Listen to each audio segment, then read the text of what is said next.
Hola, comment tu vas? J'espère que tu vas bien. Alors aujourd'hui, je vais te poser une question, je vais y répondre, mais tu peux y répondre également en commentaire.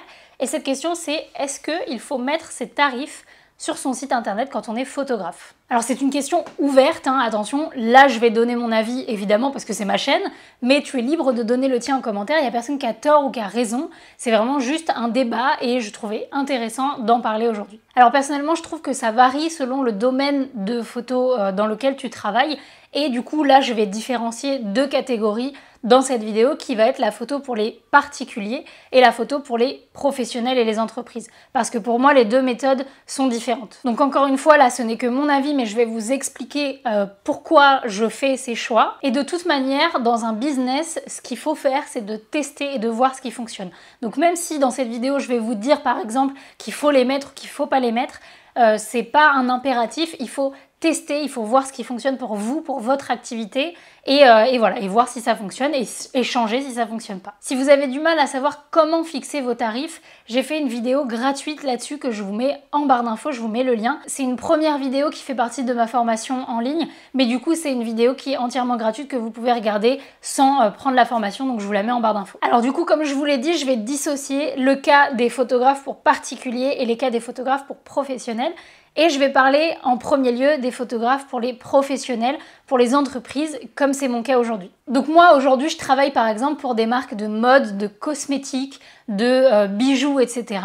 Et je pense que quand on est photographe pour des entreprises, il ne faut pas mettre ses tarifs sur son site internet et je vais vous expliquer pourquoi. Premièrement, parce que mes tarifs dépendent énormément du client. Parce que évidemment, si demain il y a Louis Vuitton qui veut faire un shoot avec moi, ce qui m'étonnerait, mais on ne sait jamais, si Louis Vuitton veut faire un shoot avec moi, ça va pas du tout être le même budget que une petite marque, un petit auto-entrepreneur de maroquinerie qui vient de se lancer et qui a besoin de photos. Donc pour moi déjà le fait que le client soit plus ou moins grand, important, etc. ça joue sur le tarif que je vais donner au client évidemment. Ensuite ça dépend du projet parce que forcément si le client a besoin de faire une campagne pour toutes ces nouvelles collections et que ça va être diffusé sur tous ces réseaux, sur ces sites internet, potentiellement des affiches, etc.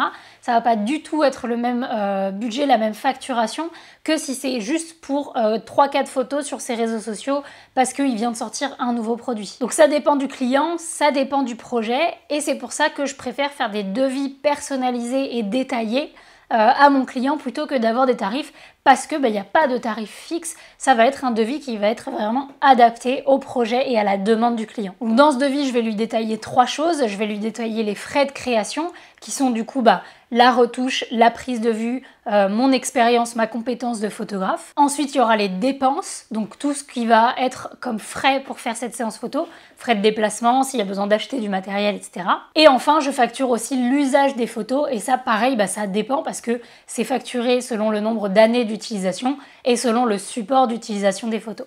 Donc pour toutes ces raisons, quand je travaille aujourd'hui avec des professionnels, je ne mets pas mes tarifs sur le site internet parce qu'il n'y a pas de tarif fixe et que ça dépend énormément de tous ces paramètres dont on vient de parler. Et ensuite, du coup, le deuxième cas de figure, c'est si vous travaillez pour des particuliers et ça, c'est ce que je faisais avant, au début de mon activité.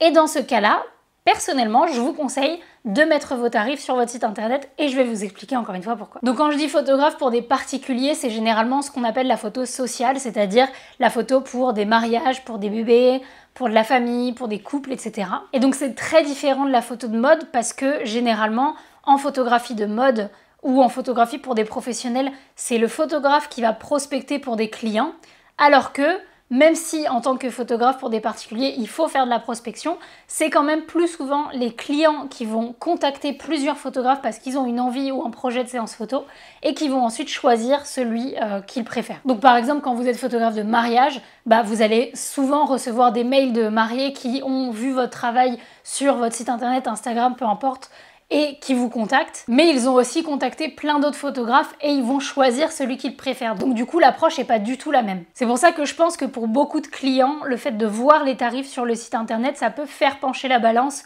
et vous choisir en tant que photographe plutôt que quelqu'un d'autre. Donc personnellement, je vous conseille de mettre vos tarifs pour plusieurs raisons. Premièrement, parce que je pense que ça vous fait gagner du temps et ça fait gagner du temps aux clients, donc ça fait gagner du temps à tout le monde. Parce que le premier échange qu'on va avoir quand on est photographe et qu'on a un client potentiel, ça va être généralement sur le budget. Et donc du coup, tout cet échange, ça peut être une étape sur laquelle vous allez perdre votre client et puis surtout c'est du temps en plus parce que le client va prendre le temps de chercher sur votre site s'il y a vos tarifs, il va pas les trouver donc il va vous contacter, vous allez recevoir le mail, ce premier échange il va être en fonction des tarifs, vous allez lui expliquer vos tarifs, tout ça c'est du temps de perdu pour vous deux et du coup si la séance photo devait être faite rapidement par exemple pour les personnes, et du coup ils vont pas vous prendre parce que ça prend trop de temps de prendre tous ces renseignements. Alors que si vos tarifs étaient directement affichés sur votre site, ils auraient pu les voir et vous contacter directement parce qu'ils aiment votre travail et toute cette étape-là serait déjà passée et du coup c'est un gain de temps pour vous deux. Ensuite je trouve que c'est plus professionnel si c'est explicatif, c'est-à-dire que moi ce que je vous invite à faire c'est pas juste à mettre vos tarifs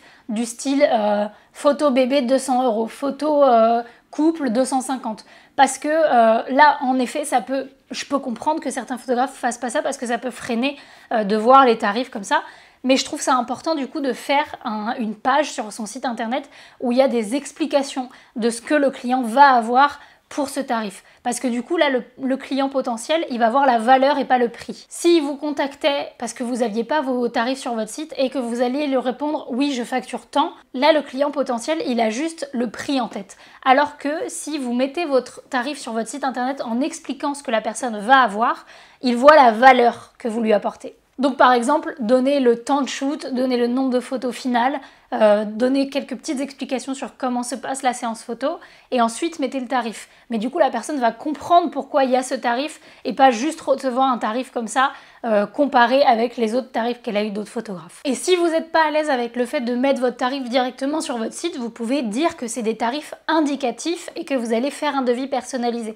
Moi je sais que j'avais fait ça quand je travaillais pour des clients culinaires, pour des restaurants, etc. au tout début de mon activité parce que du coup je trouvais que ça dépendait aussi du client quoi, mais j'avais une facture, un prix de base et donc je sais plus du tout ce que c'était, je vais dire n'importe quoi, mais imaginons que c'était 300 € pour 10 plats en photo, du coup je mettais tarif indicatif entre parenthèses devis personnalisé selon demande parce que comme ça la personne savait déjà, avait un ordre d'idée de ce qu'elle devait payer.